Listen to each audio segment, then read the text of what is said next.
வாழ்க்கை என்பது ஒரு போராட்டம். வெற்றியும் தோல்வியும் ஒன்றும் நிரந்தரமல்ல. நம் அனைவருக்கும் வாழ்க்கையில் சவால்கள், கஷ்டங்கள் மற்றும் தடைகள் அவசியம் வரும். ஆனால் அவற்றைக் கண்டு நாம் நின்றுவிட்டால் அங்கேயே நம் பயணம் முடிந்துவிடும். ஒவ்வொரு முயற்சியும் ஒரு பயிற்சி. நீங்கள் இன்று எதிர்கொள்கிற பிரச்சனைகள் உங்கள் நாளைய வெற்றிக்கான அடிப்படையாக இருக்கும். ஒரு நாள் நீங்கள் சாதிக்கிற அந்த உயரங்களை இந்த சிக்கல்கள் உங்கள் காலடியில் சாய்ந்து வணங்கும். எப்பொழுதும் நினைவில் கொள்ளுங்கள். தோல்வி என்பது நிறுத்தம் அல்ல, அது ஒரு தற்காலிக பாடம். ஒவ்வொரு தோல்வியிலும் ஒரு பாடம் உள்ளது. அந்த பாடத்தை புரிந்து கொண்டால் அது உங்கள் வெற்றிக்கான சாவியாகும். உங்களுக்குள் நம்பிக்கை வையுங்கள். நீங்கள் எதையும் செய்ய முடியும். மற்றவர்களிடம் உதவி கேட்கும் முன் உங்கள் மனதின் ஆற்றலை கண்டுபிடியுங்கள். உங்கள் உள்ளத்தில் இருக்கும் சக்தி எப்போதும் உங்களுக்காக செயல்படும்.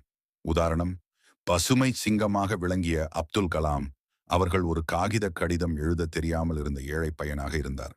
ஆனால் அவரது தன்னம்பிக்கை, நேர்மையும் கடின உழைப்பும் அவரை இந்தியாவின் ஜனாதிபதியாக மாற்றியது. சிறு செயலும் வெற்றியை உருவாக்கும். ஒரு மலையை அசைக்க பெரிய சக்தி தேவையில்லை. ஆனால் ஒரு சிறிய துளியை விடாமல் தொடர்ந்து கொட்டினால் அந்த மலையும் ஒரு நாளில் உடையும். அதே போல உங்கள் முயற்சிகளும் வெற்றி கண்டே தீரும். எப்போதும் நினைவில் கொள்ள வேண்டியது, உங்கள் பயணத்தை நம்புங்கள். பிறரின் கோபம் அல்லது விமர்சனங்கள் உங்களை பாதிக்க விடாதீர்கள். உழைத்தால் உங்களுக்கு என்ன வேண்டுமோ அதை கண்டிப்பாக அடைவீர்கள். சிறிய வெற்றிகளை கொண்டாடுங்கள். ஒவ்வொரு நாளிலும் நீங்கள் சற்று முன்னேறினால் அந்த முன்னேற்றத்தை கொண்டாடுங்கள். அப்போதுதான் உங்கள் உற்சாகம் நீடிக்கும்.